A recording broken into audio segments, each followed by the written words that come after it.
بسم اللہ الرحمن الرحیم۔ السلام علیکم یا آل اللہ۔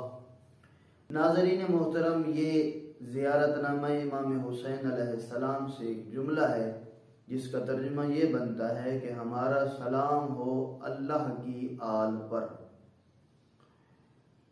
اب سوال یہ ہوتا ہے کہ اللہ کی آل سے کیا مراد ہے؟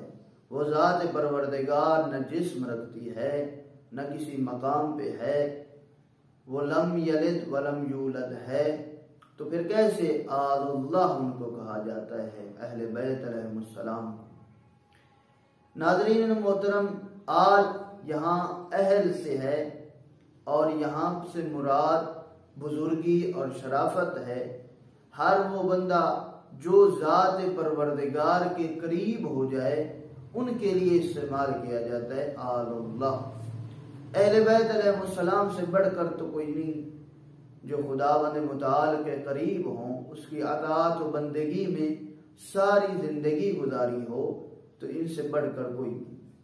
اس کا حوالہ ہم قرآن مجید سے دیتے ہیں کہ جس کے اندر سورہ قصص کی آیت نمبر 40 اور سورہ بقرہ کی 50ویں آیت میں خداوند متعال نے آل ہارون، آل ابراہیم، آل عمران اور اسی طرح آل فرعون کا ذکر کیا ہے کہ فرعون کے لشکر والے آل فرعون ہیں، اسی کے ساتھ وہ غرق ہو گئے۔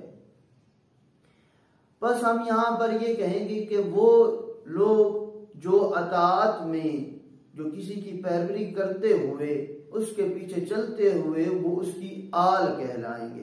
اگر وہ فرعون کے پیچھے چلتے ہیں تو آل فرعون، اگر وہ ابراہیم کے پیچھے چلتے ہیں تو آل ابراہیم، اور اسی طرح جو خدا کی بندگی اور اطاعت میں زندگی گزارے وہ آل اللہ ہے۔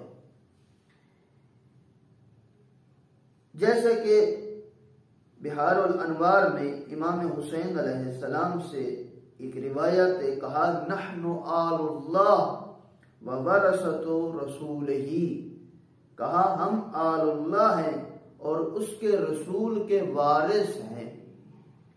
واضح رہے کہ یہاں آل اللہ سے مراد صرف محمد و آل محمد ہیں، اور یہ آل محمد آل نہیں، اہل نہیں، بلکہ ان کی شرافت، بزرگی اور بندگی اتنی تھی کہ جب ان کو سلام کیا جاتا ہے تو کہا جاتا ہے السلام علیکم یا آل اللہ۔ اسی طرح بعض ایسے الفاظ ہیں جو ذات پروردگار سے منسوب کیے جاتے ہیں، جو اسی ذات پروردگار کے ساتھ ہی خاص ہیں، جیسے کہ ہم کہتے ہیں خدا قدوس ہے، اور جو اس سے منسوب ہو جاتا ہے وہ مقدس بن جاتا ہے۔ پس کسی کی عظمت اور تقدس کو بیان کرتے ہوئے ہم کسی کے تقدس اور اس کی بزرگی کو بیان کرتے ہوئے یہ کہتے ہیں کہ یہ مقدس آدمی ہے۔ خلاصہ کلام یہ ہوا کہ اہل بیت علیہ السلام کو آل اللہ کہنا، خدا کے ساتھ ان کو قرب، ان کی بزرگی اور شرافت اور اطاعت بندگی میں، اطاعت میں جو انہوں نے زندگی گزاری ہے، اسی لیے ان کو آل اللہ